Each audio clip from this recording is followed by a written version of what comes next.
to the windmill of Antimacheia. We are actually in the windmill, the basement.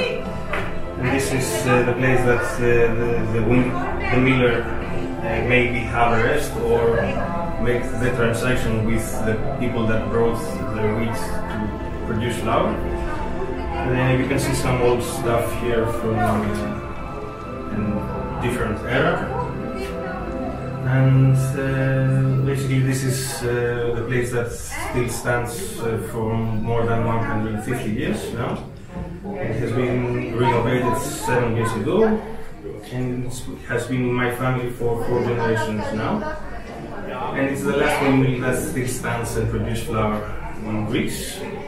And the production can reach out of 700 kilos on a windy day.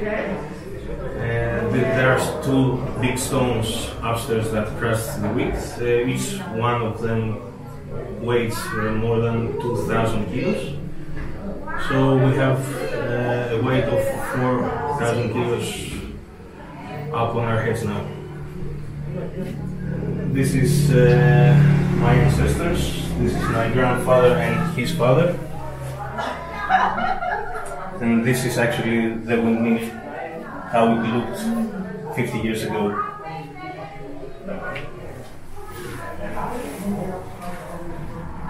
Hope you find it interesting and come and visit us here in Antimacheia, of course. Thank you.